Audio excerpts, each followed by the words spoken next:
Young adults, Gen Z, is hitting midlife crisis in their 20s. As it turns out, participation trophies do not, in fact, pay the bills. That's according to a new study by behavioral researcher Vitality, which finds that 38% of Gen Z adults, that is, ages 18 to 27, report experiencing what they themselves describe as a, quote, midlife crisis, driven by financial instability, mental health issues, and career uncertainty. Gen Z workers were almost 2.5 times more likely to experience depression compared to older colleagues, which is pretty rough when you're in your 20s. A separate study by Art Tough Finance found that 30% of Gen Z report financial issues as their primary source of stress, beating out mental health at a robust 25% and dead-end careers at 23%. Together, these have given Gen Z, quote, a growing sense of crisis. Now, what's driving it, of course, is high inflation and slow growth of the Biden years, which means wages that have not kept up with inflation. Add in houses that are out of reach until you make six figures, so much for young families. Plus a job market that's being revised into recession territory now that the election's passed, driving those who can find a job into anything they can find, even a job they hate. And then finally, millions of legal immigrants who minimum wage every starter job this side of OnlyFans.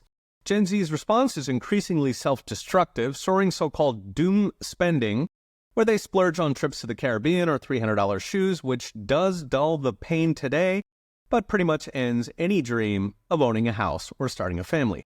NYU professor Scott Galloway recently highlighted how Gen Z is the first generation in American history to make less than their parents. As in, for 200 years, our economy was working, making every generation richer. Now it broke. This contributes to rising anxiety and depression, obesity and addiction, over-medication, even incarceration and suicide, as the future fades out of sight.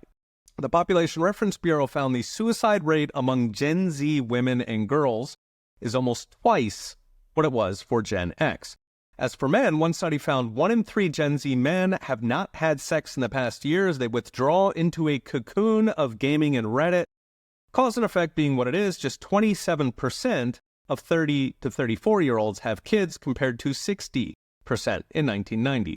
One recent study pronounced Gen X, quote, the loneliest generation, finding that 80% of Gen Z men say they are often lonely and have few or no close friends. They are shutting in.